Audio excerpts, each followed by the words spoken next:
तो hello guys, welcome back to my channel.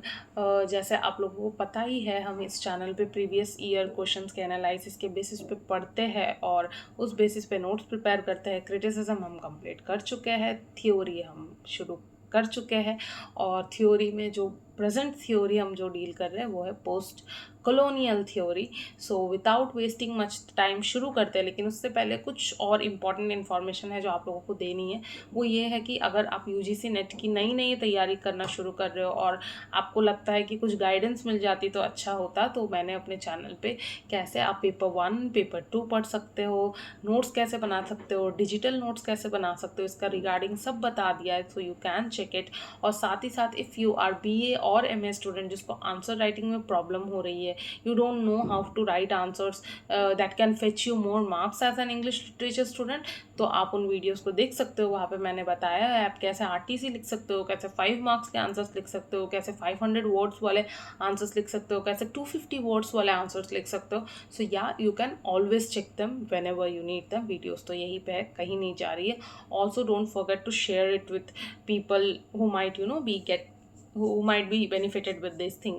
So without wasting much time शुरू करते हैं नाउ। पोस्ट कॉलोनियलिज्म की जब भी हम बात करते हैं, थिंकर्स तो हम डिस्कस करते ही हैं, अनडाउटेडली डिस्कस करते हैं, उनके बिना कैसे होगा, right. Edward Said, Homi Bhabha, Frantz Fanon, इन सबको डिस्कस कर ही रहे हैं हम। लेकिन साथ ही साथ कॉलोनियल डिस्कोर्स जो है वो बहुत इंपॉर्टेंट हो जाता है। ये लैंग्वेज जो है, ये इंग्लिश लैंग्वेज जो है, ये क्या रोल प्ले करता है, how it behaves in the colonial times and the post colonial times, कैसे अलग अलग राइटर्स ने इसको परसीव किया है, ये भी एक बहुत इंपॉर्टेंट पॉइंट है जिस पे शायद हम as an UGC NET aspirant उतना ज़्यादा इंपॉर्टेंस नहीं देते हैं, इसको इंपॉर्टेंस नहीं पे करते हैं इस टॉपिक की तरफ, लेकिन it is also equally important, ये हमें समझना पड़ेगा, ठीक है। So without wasting much time शुरू करते हैं। सो पहले तो we need to see what colonial discourses is, ठीक है। So colonial discourses in simple terms is the narrative construction of the non European by Europeans in literature, arts, law, social science, inquiries, archaeology, political thought, museology etcetera. तो अब आपको समझना पहले ये definition पड़ेगा कि क्या है। सो कॉलोनियल डिस्कोर्स क्या है? Colonial discourse is the narrative जो कि बनाई गई है of the non Europeans by Europeans, मतलब वो जो यूरोप से बिलोंग नहीं करते हैं, जो कॉलोनियल कंट्रीज में है, जो कोलोनाइज्ड है, उनकी जो नैरेटिव क्रिएट की है कॉलोनाइजर ने। Arts, law, social science, inquiry, literature, archaeology, political thought और म्यूजोलॉजी। म्यूजियोलॉजी बेसिकली म्यूजियम के साथ एसोसिएटेड चीज़ है, ठीक है। सो ये जो नैरेटिव है ये कैसे क्रिएट की गई है, एक और बार मैं रिपीट करती हूँ। सी कॉलोनियल डिस्कोर्स वो नैरेटिव है जो कि कोलोनाइजर ने कोलोनाइज्ड के लिए क्रिएट की है, ठीक है। किस बेसिस पे क्रिएट की है? Literature, arts, law, social science, inquiries, archaeology, political thought, museology, ठीक है। अब द लिटरेचर ऑफ एम्पायर, इसमें क्या है ना, आप देखोगे कि how English language has been adapted in different ways by different writers, और कैसे उस लैंग्वेज ने बिहेव किया है, ठीक है। सो रेशियलाइज्ड एंड बाइस्ड, पहले तो इंग्लिश लैंग्वेज जो है वो रेशियलाइज्ड है, बाइस्ड है because of the writers. Language कैसे हो सकती है? राइटर्स ने जैसे उसको प्रेजेंट किया है। So colonial discourse is racialized, बिल्कुल। जो वाइट राइटर्स है जिन्होंने लिखा है, obviously most of the writers have used terms that are racist terms, और जिन्होंने डिमीन किया है नेटिव्स को। सो रेशियलाइज्ड है, that makes it highly biased, जो कि सही है। सेकेंड क्या है? The imposing of English text, so the native text were rejected, बिल्कुल सही बात है, नेटिव टेक्स्ट को रिजेक्ट किया गया था। जैसे जो कि इंडियन कॉन्टेक्स्ट में अगर समझे तो संस्कृत या फिर पर्शियन और अरेबिक, इनको रिजेक्ट किया गया था और इनके जगह पे इंग्लिश टेक्स्ट को डाला गया था। क्यों? To create a class of Indians to serve the colonial administration, ठीक है, इसलिए किया गया था।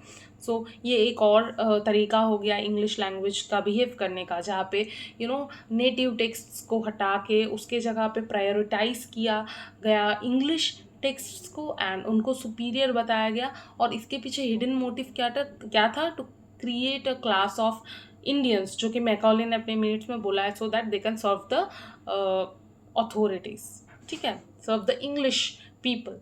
उसके बाद क्या है, as rightly pointed out by Viswanathan in marks of context, ये इस चीज़ को लेके और भी डेप्थ में डिस्कस किया है किसने, गौरी विश्वनाथन ने, in marks of conquest. Third point क्या है, the reinterpretation of text. एक और तरीका जो है इंग्लिश टेक्स्ट्स के बिहेवियर का, वो ये है कि the reinterpretation of English texts highlighting that somewhere they are promoting colonial ideologies. Obviously कुछ इंग्लिश टेक्स्ट ऐसी थी जो कॉलोनियल इडियोलॉजीज को प्रमोट कर रही थी, जो कॉलोनियल आइडियाज़ को प्रमोट कर रही थी, जो कॉलोनियल वे ऑफ थिंकिंग को प्रायोरिटाइज कर रही थी, ठीक है। जैसे Achebe's reading of heart of darkness argued that Conrad has absolutely no interest in Africans, ठीक है, how they had been reduced to animals and he also seem to neglect the dehumanizing images.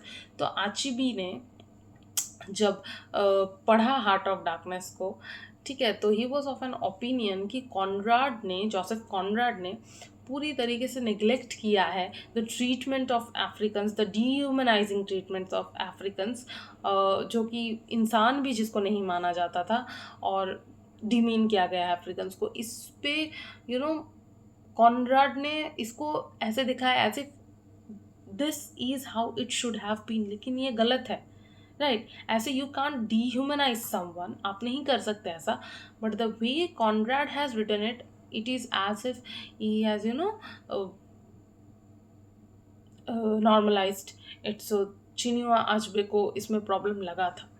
उसके बाद क्या है, overlap of post colonial works and colonial ideologies. अब कुछ post colonial works ऐसी लिखी गई थी जिसमें कॉलोनियल इडियोलॉजीज दिख रही थी। There have also been readings where the post colonial works also exhibit significant overlaps with colonial ideologies. अब इसको समझने का एक तरीका ऐसा है कि जब नेटिव्स के हाथ में एडमिनिस्ट्रेशन छोड़ दी गई and the English people left, the educated elites took the position of the English people. ये तो आप लोगों को पता ही है कि जब वो लोग चले गए तो जो एजुकेटेड लोग थे वो लोग ही उन एडमिनिस्ट्रेटिव पोजीशंस पे बैठ गए थे जहाँ पे English people use to sit. लेकिन गलत कुछ नहीं है इसमें, क्योंकि someone had to control the things. किसी को तो control the things in the sense कि किसी को तो एडमिनिस्ट्रेशन चलाना था, एडमिनिस्ट्रेशन देखना था, स्मूथली थिंग्स को फंक्शन करने देना था, तो someone had to take the charge of it. गलत नहीं है इसमें कुछ। But if you impose those colonial ideologies जो कि बाहर से आए हुए किसी इंसान ने किया था, बाहर से आया हुआ इंसान कर रहा था क्योंकि he had to develop his own country, उसकी अपनी कंट्री की तरफ वफादारी थी। But if native country becomes but if the native country and its citizens अगर धोखा करने लगे अपने ही सिटीजन्स के साथ after sitting at the position in the positions of authority, वो गलत हो जाता है। सो पोस्ट कॉलोनियल वर्क्स, ऐसी कंट्री से निकले हुए works that was once colonized, वहाँ के लोग अगर कॉलोनियलिज्म को ही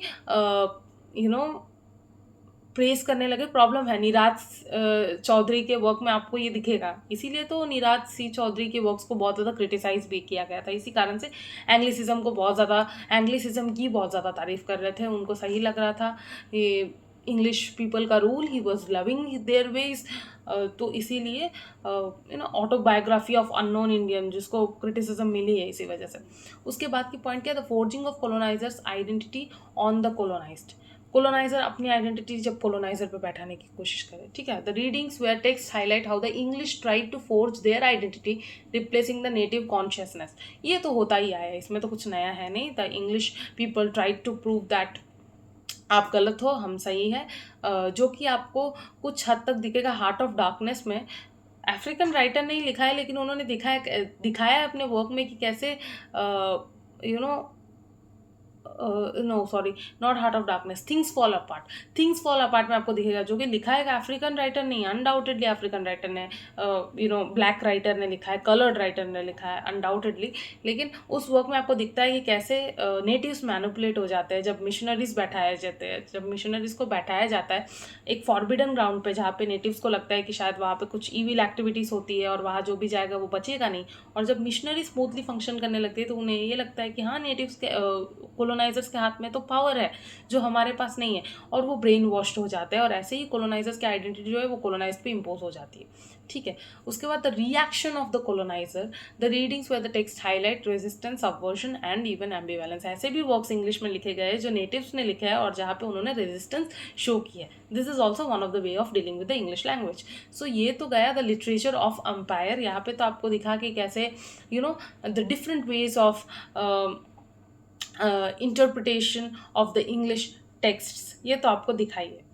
ठीक है, अब इसके साथ आप आ जाओ लैंग्वेज एंड इम्पीरियलिज्म में। यहाँ पे आपको और भी ज़्यादा मज़ा आएगा, क्योंकि आपको समझ में आएगा कि नेटिव कंट्रीज़ के राइटर्स ने कैसे देखा है इंग्लिश लैंग्वेज को। ठीक है, तो सबसे पहले डेफिनेशन देख लेते हैं। English as a language has been perceived by different people in different ways, undoubtedly this is how it should have been. मतलब ऐसे ही होता, सबको तो एक चीज़ एक ही तरीके से हज़ार लोग नहीं देख सकते ना, सबकी पर्सपेक्टिव अलग अलग होती है। The different native writers have had different opinions regarding the use of English language, again something very normal. ठीक है, अलग अलग राइटर्स, अगर इंसान चेंज होगा तो पर्सपेक्टिव चेंज होगा ही। अब राइटर्स, इंग्लिश और यूज़, ठीक है, 3 कॉलम मैंने बनाया।